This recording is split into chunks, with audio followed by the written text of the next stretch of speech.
ഒക്കെ പറഞ്ഞിരുന്നല്ലോ. ഇപ്പം എല്ലാ മേഖലയിലും ഉള്ള പോലെ തന്നെ സംഗീതത്തിലും വിവേചനങ്ങൾ കാണുന്നുണ്ട്. വേദികളിൽ ഉണ്ടാവുന്ന അല്ലെങ്കിൽ അങ്ങനെ ഉണ്ടായിട്ടുള്ള വിവേചനങ്ങളെ കുറിച്ച് ഒരിക്കൽ പറഞ്ഞിരുന്നല്ലോ, വലിയ വിവാദമാവുകയും ചെയ്തിരുന്നു.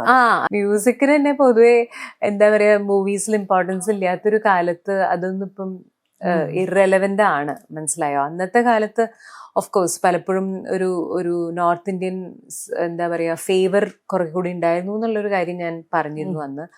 അതായത് വളരെ ഡാർക്ക് ആയിട്ടുള്ള ഒരു പീരീഡ് ആയിരുന്നു. കാരണം എന്താ വെച്ചാൽ പലപ്പോഴും സിംഗേഴ്സിന് payment കിട്ടിയിരുന്നില്ല, local സിംഗേഴ്സിന്.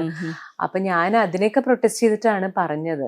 It was A truth. കാരണം എന്താ വെച്ചാൽ പലപ്പോഴും പാടിക്കഴിഞ്ഞാൽ പേയ്മെന്റ് തരില്ല, വലിയൊരു ഫേവർ ചെയ്യണ മാതിരിയാണ് സിനിമയിൽ പാടുക. അപ്പൊ ഞാൻ അത് പറഞ്ഞു. അതിലെനിക്കൊരു റിഗ്രറ്റും ഇല്ല. അത് പറയേണ്ടത് അന്നത്തെ കാലത്ത് ഒരു ആവശ്യമായിരുന്നു. അതിനുശേഷം എനിക്ക് തോന്നുന്നു പേയ്മെന്റും കറക്റ്റായി കിട്ടിത്തുടങ്ങി.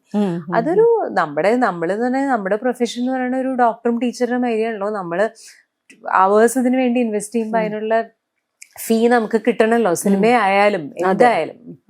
അല്ലെങ്കിലും പൊതുവെ പിന്നെ അഭിപ്രായം പറയുന്ന സ്ത്രീകളെ ഒറ്റപ്പെടുത്തുക എന്നുള്ളൊരു അഭിപ്രായം പറഞ്ഞാൽ, പ്രത്യേകിച്ച് ധൈര്യം പ്രകടിപ്പിച്ചാൽ അത് കാരണം വെച്ചാൽ പിന്നെ എല്ലാവർക്കും പേടിയാണ് സപ്പോർട്ട് ചെയ്യാൻ, അവരുടെയും കൂടി ചാൻസ് പോവാന്നുള്ളത്. അതാണ്. പക്ഷെ അങ്ങനെ പേടിച്ചിരിക്കേണ്ട കാര്യമൊന്നുമില്ല. കാരണം നമ്മുടെ മ്യൂസിക് നമ്മുടെ അടുത്തുണ്ട്. അത് നമ്മുടെ ടാലന്റ് ഒരിടത്തും പോവില്ല. നമ്മളങ്ങനെ ആരെയും പേഴ്സണലി അറ്റാക്ക് ചെയ്തിട്ടൊന്നുമില്ല, മനസ്സിലായി?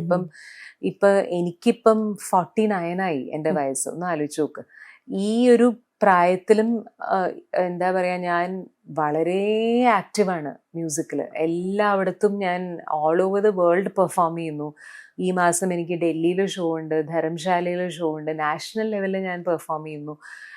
പറഞ്ഞു വരുമ്പോൾ എനിക്ക് സിനിമാ പാട്ടുകളൊന്നും ഒരു വലിയ ബോഡി ഓഫ് വർക്ക് എന്നൊന്നും പറയാനില്ല. പക്ഷെ ഇപ്പോഴും I M in demand everywhere. അതിന് കാരണം എന്താണെന്ന് വെച്ചാൽ ഞാൻ ആ ഒരു മ്യൂസിക്കിന് വേണ്ടി എൻ്റെ ജീവിതം മുഴുവൻ ഡെഡിക്കേറ്റ് ചെയ്തുകൊണ്ടാണ്.